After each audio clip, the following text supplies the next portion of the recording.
के शुरू में हमें बताया जाता है कि दो भाइयों ने मिलकर एक स्कूल बनाया था, जहाँ पर एक तरफ अच्छाई सिखाई जाती थी और दूसरी तरफ बुराई। मतलब एक तरफ अच्छा जादू सिखाया जाता था और दूसरी तरफ बुरा जादू। इस स्कूल का नाम school for good and evil था।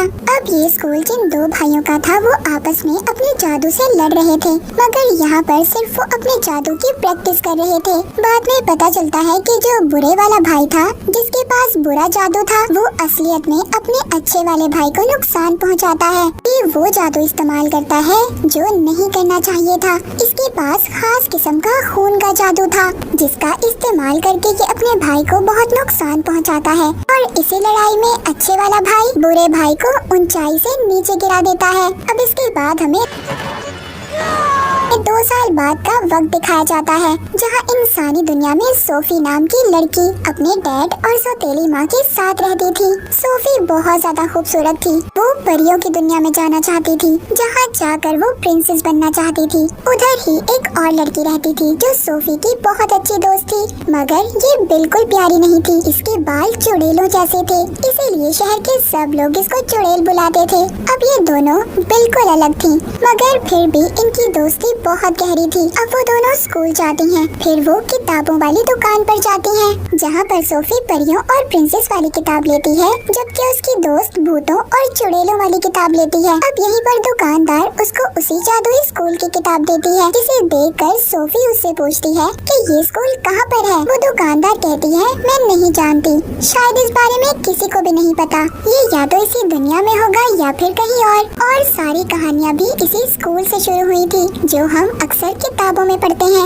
वो यहीं से लिखी जाती हैं। मगर सोफी की दोस्त यकीन नहीं करती। वो दुकानदार बताती है, कुछ सालों पहले हमारे गांव की लड़की को भी इसी स्कूल के मॉन्स्टर उठा कर ले गए थे, जिसका आज तक कुछ पता नहीं चला। अब सोफी उस स्कूल के बारे में इतना कुछ सुनकर ये वहाँ पर जाना चाहती थी। वो एक खत लिखती है और उसको एक पेड़ पर लगा देती है, जिसके नीचे वो अपना और अपनी दोस्त का नाम भी लिख देती है।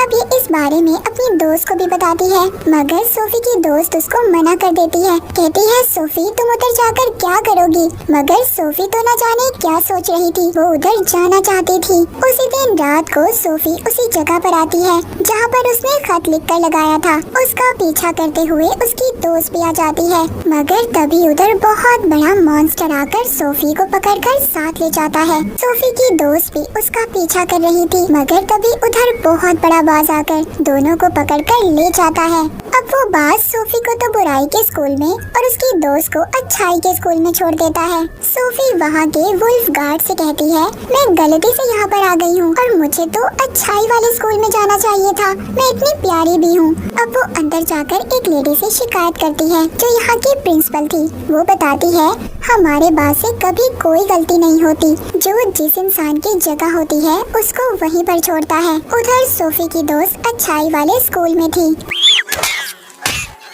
जिसे देखकर वहाँ की कुछ लड़कियाँ उसका मजाक बनाती हैं। कहती हैं, तुम्हारे बाल बिल्कुल चुड़ैलों जैसे हैं और कपड़े तो देखो, हमें लगता है तुम गलती से यहाँ पर आ गई हो। तभी कुछ परियां आकर सोफी की दोस्त को वहाँ के प्रिंसिपल के पास लेकर जाती हैं। सोफी की दोस्त कहती है, मैं यहाँ पर नहीं आना चाहती थी, यहाँ पर तो मेरी दोस्त आना चाहती थी। जिस बात पर वो प्रिंसिपल कहती है, हमारे बात से कभी गलती नहीं हो सकती और नेवर यहाँ पर कभी नहीं आ सकते। अब यहाँ पर सोफी की दोस्त, जिसका नाम अगेता था, उसको नेवर का मतलब समझ नहीं आता। प्रिंसिपल बताती है, जो बच्चे बुराई के स्कूल में जाते हैं उन्हें नेवर कहा जाता है, क्योंकि वो कभी खुश नहीं रहते, और जो बच्चे अच्छाई के स्कूल में जाते हैं उन्हें एवर बुलाया जाता है, जो हमेशा खुश रहते हैं। अब सब बच्चों को एक हॉल में जमा किया जाता है, जहाँ पर अगेता ने बहुत भारी ड्रेस पहना हुआ था, जबकि सोफी ने बिल्कुल सादा काला ड्रेस पहना हुआ था। हालांकि उन दोनों की पसंद बिल्कुल अलग थी। यहाँ पर बुराई के स्टूडेंट सादा कपड़े पहनते थे, जबकि अच्छाई के स्टूडेंट बहुत ही प्यारे कपड़े पहनते थे। अब यहाँ पर जो अच्छे स्टूडेंट थे वो जादू दिखाते हैं। उधर ही यहाँ का प्रिंस भी आ जाता है। मगर इसको एक बुरा स्टूडेंट चैलेंज करता है और उसे नीचे गिरा देता है। तभी इसकी नजर सोफी और एगिता पर पड़ती है, मगर ये किसी दूसरी लड़की के पास जाकर बैठ गया था। अब यहाँ पर स्कूल के हेड आते हैं। ये वो ही हेड थे जिन्होंने अपने भाई को मार दिया था, जो बुरा था, जो हमने कहानी के शुरू में भी देखा था। प्रिंस भी इन्हीं का बेटा था। अब यहाँ पर ये सब स्टूडेंट से कहते हैं सबको दिल लगाकर पढ़ना होगा और अच्छे से नंबर लाने होंगे, और जो अच्छा होगा उसी के बारे में कहानी लिखी जाएगी और उसको इंसानों की दुनिया तक पहुँचाया जाएगा। मगर तभी एगिता और सोफी कहते हैं अगर कोई गलती से गलत जगह पर आ गया हो तो हेड कहता है नहीं, ऐसा नहीं हो सकता, हमारे से गलती नहीं हो सकती। ये कहकर वो यहाँ से चले जाते हैं। अब रात को एगिता अपनी दोस्त सोफी से मिलने इवल यानी बुरे स्कूल में आ रही थी। वहाँ पर ये दोनों स्कूल के प्रिंसिपल्स को बातें करती हुई सुनती है। उनके जाने के बाद तभी उधर बुराई के स्कूल का हेड आ जाता है, जो कह रहा था कि सोफी अब मेरी है। ये वही था जिसने बुराई का स्कूल बनाया था और उसके पास खून का जादू भी था, जो हमने कहानी के शुरू में देखा था। अब ये कैसे जिंदा था? इसके भाई ने तो इसे मार दिया था। ये हमें कहानी में आगे जाकर पता चलेगा। अगिता जब उधर आ गई थी तभी वो देखती है उधर सोफी को उसके साथ लड़कियां तंग कर रही थी और उसके बाल काटने की भी कोशिश करती हैं। मगर इधर सोफी अब खुद को बचाती है और उल्टा उस लड़की के साथ बहुत बुरा सलूक करती है। सोफी उधर अपनी दोस्त एगिता को देखती है। ये दोनों मिलकर अब स्टोरियन के पास जाती हैं, मगर उधर कोई भी नहीं था। उस कमरे में सिर्फ एक किताब और जादुई पेन था। अब उधर ही अच्छाई के स्कूल के हेड आ जाते हैं। इनको कहते हैं कि तुमसे पहले यहाँ पर कोई भी नहीं आया, तुम दोनों इतनी खास हो, फिर यहाँ से क्यों जाना चाहती हो? मगर सोफी कहती है मैं नहीं जाना चाहती, ये जाना चाहती है। मैं तो बस गलत स्कूल में आ गई हूँ, मुझे अपनी पुरानी जिंदगी बिल्कुल अच्छी नहीं लगती। एगिता सोफी को भी अपने साथ लेकर जाना चाहती थी। वो हेड से पूछती है क्या सिंड्रेला, स्नो वाइट जितनी भी कहानियाँ हैं सब सच्ची हैं? वो कहता है हाँ बिल्कुल सब सच्ची हैं और वो सब यहीं पर पढ़ते थे। यहीं पर वो सोफी से कहता है अगर तुम अच्छे स्कूल में आने के काबिल होती हमारा बास तुम्हें बुराई के स्कूल में नहीं भेजता। वो कहती है मैं अच्छी हूँ, प्यारी हूँ, यही चीज तो अच्छाई के लिए है। अगिता उसकी दोस्त कहती है उसके लिए सच्चा प्यार चाहिए, जब तुम ये ढूंढ लोगी तो तुम अच्छाई वाले स्कूल में आ जाओगी। ये सब बातें करने के बाद हेड उन दोनों को अब उनकी क्लासेस में भेज देता है।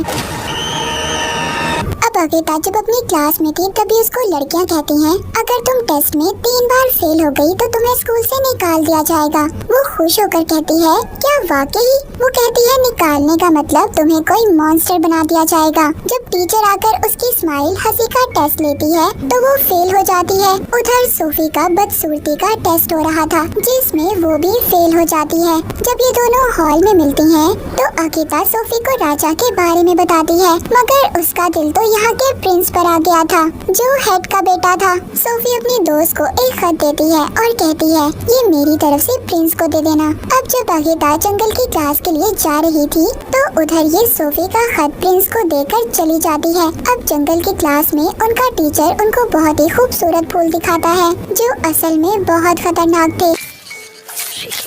उनको स्केरक्रो भी दिखाता है जिसको खेतों में खड़ा किया जाता है इंसान जैसा पुतला बनाकर। वो बताते हैं ये रात में जिंदा हो जाता है। तभी उधर एक लड़के को फूल काट लेता है जिससे वो डरकर भाग गया था। ये लड़का तीसरी बार फेल हुआ था। जब अगिता उसका पीछा करती है तो देखती है उसके इर्द गिर्द तूफान का घेरा बन जाता है और वो गायब हो गया था, जिसे देखकर अगिता बहुत ज्यादा डर गई थी। उधर सोफी को भी क्लास में एक लड़की तंग कर रही थी और टीचर भी उसको नहीं रोकती क्योंकि ये बुराई का स्कूल था और इन्हें तो ये सब कुछ देखकर मजा आ रहा था। तभी वो लड़की अपने टैटू से छोटा सा ड्रैगन निकालती है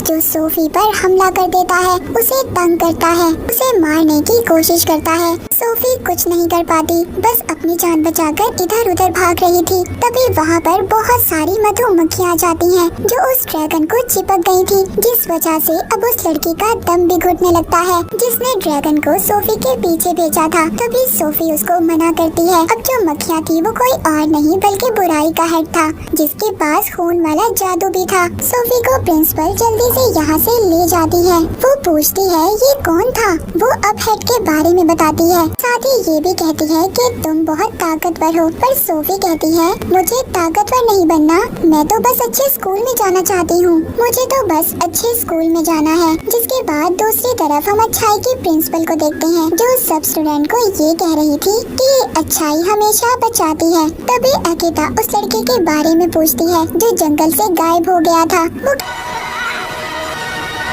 कहती है ये स्कूल का रूल है और ये कहकर वो उसे चुप करवा देती है। अब वो बताती है कि साथ ही नहर में एक मछली है जो सबकी ख्वाहिशों को पूरा करती है, तो आप सबको अपनी अपनी ख्वाहिश को उसे बताना होगा। जब अगिता की बारी आती है तो ये मांगती है जो लोग अपने घर जाना चाहते हैं वो आराम से जा सकें। तभी वो मछली एक लड़की में बदल जाती है। वो कहती है आज तक ऐसा किसी ने कुछ नहीं मांगा, तुमने बिल्कुल वही चाहा जो मैं चाहती थी, इसीलिए तुमने मुझे जादू से आजाद कर दिया। मुझ पर जो जादू टेस्ट में फेल होने की वजह से किया गया था। ये कहकर वो गायब हो जाती है। तभी उधर बास आता है जो अगिता और सोफी को यहाँ पर लाया था। जब अगिता के पास आता है तो ये समझ गई थी ये वो ही लड़का था जो जंगल में गायब हुआ था, उसको अब बास बना दिया गया था। तभी उधर प्रिंस आकर उसे तलवार से मार देता है, ये समझ कर के शायद ही अगिता को मारने वाला था। गुस्से में अगिता प्रिंस के मुंह पर मुक्का मारती है कि उसने बास को क्यों मारा। प्रिंसिपल से कहती है इस चीज को आप अच्छाई कहते हो, ये कोई अच्छाई नहीं है बल्कि ये तो बुराई से भी बदतर है। जिसके बाद ये सोफी से मिलती है। वो बताती है मैंने बुराई के हेड को देखा है। अगिता कहती है हाँ मैंने भी देखा है। तभी पीछे खड़ा प्रिंस इनकी बातें सुन लेता है। अब अगिता उसे अकेला छोड़कर यहाँ से चली जाती है। प्रिंस उसके खत की तारीफ करता है। तभी बुराई का वुल्फ गार्ड आकर सोफी को लेकर चला जाता है, जहाँ पर बुराई की प्रिंसिपल उसके बाल काट देती है और फिर उसे कमरे में बंद कर दिया जाता है, जहाँ पर शीशे में अब उसके पास बुराई का हेड आता है जो उसे भड़काता है कि तुम्हारा यहाँ पर कोई नहीं है मेरे अलावा और तुम मुझ पर भरोसा कर सकती हो। जिसके बाद अब सोफी भी उसकी बातों में आ जाती है और फिर जब सब स्टूडेंट को एक पिन के जरिए जादू बांटा जा रहा था तो सोफी बहुत ही स्टाइल से उधर आती है और जादू लेकर चली जाती है। सब उसको देख रहे थे। अब उसने उन लड़कियों को भी दोस्त बना लिया था जो उसको परेशान करती थी। अगिता उसको बताती है कि अगर तुमने प्रिंस का दिल जीतना है तो उसके लिए सिर्फ खूबसूरती काफी नहीं है, तुम्हें वो सब करना होगा जो मैं कहती हूँ। अब अगले दिन सोफी प्रिंस के पास जाती है जो तीर मारने की प्रैक्टिस कर रहा था। फिर प्रिंस उसको बताता है कि बुराई के स्टूडेंट कभी सही निशाना नहीं लगा सकते, मगर सोफी निशाना लगा लेती है। देखकर प्रिंस बहुत ज्यादा हैरान था। असल में वो निशाना अगिता के जादू की वजह से लगा था। अब प्रिंस सोफी को अपनी रानी बनाने के लिए चुन लेता है, मगर ये बात किसी को भी अच्छी नहीं लगती। अगिता कहती है जो सच्चा प्यार होता है वो कभी दूर नहीं होता। अब वहाँ पर एक मास्टर कहते हैं ठीक है, इस बात का पता तब चलेगा हम इन दोनों को जंगल में अलग अलग छोड़ देंगे। अगर इन दोनों ने एक दूसरे को ढूंढ लिया तो इनका प्यार सच्चा है, हम भी फिर इनको कभी अलग नहीं करेंगे।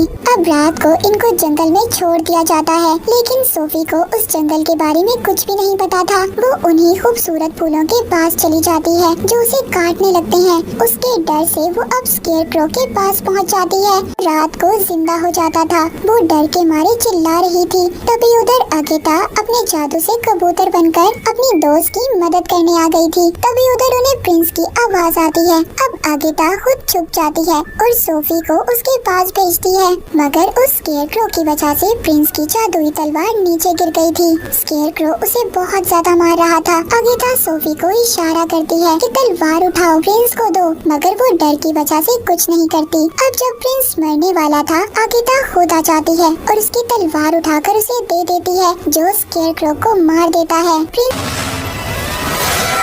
सोफी पर बहुत गुस्सा करता है कि उसने उसकी जान नहीं बचाई और यहाँ पर सोफी उल्टा अगिता पर नाराज हो रही थी। अब वो भी उसे छोड़कर चली जाती है। वापस आने पर अगिता की प्रिंसिपल उसको बहुत डांटती है। कहती है क्या तुम्हें अपने दोस्त पर भरोसा है? वो कहती है नहीं, पर मेरा तो ये मानना है कि सब इंसान ही बुरे होते हैं। उधर सोफी बहुत ज्यादा गुस्से में थी। बुराई का हेड उसको शीशे में उसकी दोस्त दिखाता है। वो ये कह रही थी कि सोफी बुरी है, लेकिन वो उसको पूरी बात नहीं दिखा दिखाता, जिससे सोफी को अब बहुत गुस्सा आता है और अब वो बुराई के हेड के बस में थी। वो उसको खून वाला जादू भी दे देता है, जो सबसे ज्यादा खतरनाक था। जब प्रिंसिपल उसके पास आती है तो ये उन्हें भी सुना देती है। यहाँ पर हमें पता चलता है कि जो बुराई के स्कूल की प्रिंसिपल थी वही लड़की थी जो सोफी के शहर से 20 साल पहले गायब हुई थी। उधर अच्छाई के स्कूल में प्रिंस अब आगेता को अपनी रानी चुन लेता है। तभी इधर सोफी आती है जो अब चुड़ैल बन चुकी थी। उसका चेहरा भी खौफनाक हो गया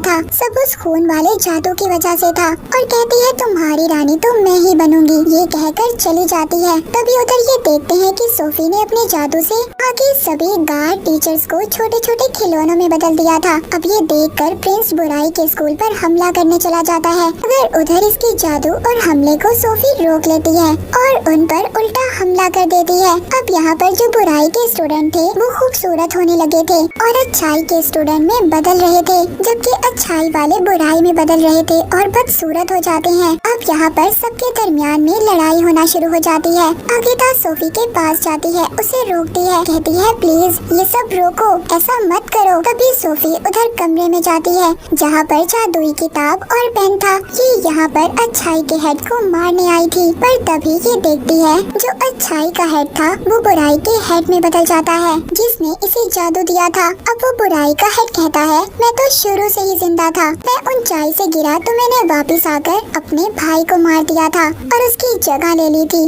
जैसे हमें कहानी के शुरू में दिखाया गया था। अब वहाँ पर ये सोफी को जैसे ही अपने काबू में करता है उधर सब कुछ तबाह होने लगता है। सोफी उसे कहती है इसे रोको, मैं ऐसा नहीं चाहती थी, मैं सबको मारना नहीं चाहती थी। तभी उधर आगेता आ जाती है। इस पर वो बुराई का हेड कहता है ये अब मेरी है, तुम इसको कहीं नहीं ले जा सकती। वो कहती है मेरे होते हुए तुम मेरी दोस्त को कुछ नहीं कर सकते। तभी बुराई का हेड उस पर जादुई पेन से हमला करता है, पर उसके आगे सोफी आ गई थी, जो पेन उसे लग जाता है। अब क्योंकि सोफी और बुराई के हेड का जादू एक ही था, जैसे ही वो पेन सोफी को लगता है वो जख्मी हो जाती है और उनका जादू अलग हो जाता है। अब वहाँ पर प्रिंस भी आकर उसे मारने लगता है, मगर वो उल्टा उस पर हमला कर देता है, जिससे प्रिंस भी दूर जाकर गिरता है। मगर सोफी अपने जादू से उसकी तलवार उसकी तरफ कर रही थी, जिसको अब कूद कर आगेता पकड़ लेती है और बुराई के हेड को मार देती है। अब सोफी भी मर गई थी, जिसे आगेता देखकर बहुत रोती है, लेकिन जब उसके आंसू उसके जख्म पर गिरते हैं तो वो दोबारा जिंदा हो जाती है, जिसे देखकर वो बहुत खुश होती है। अब इसके बाद वहाँ पर अच्छाई और बुराई दोनों के लोग मिल जाते हैं। वो सब एक दूसरे के साथ हंसी खुशी रहने लगे थे। तभी वहाँ पर जादू से एक रास्ता खुलता है जो उनके घर का रास्ता था।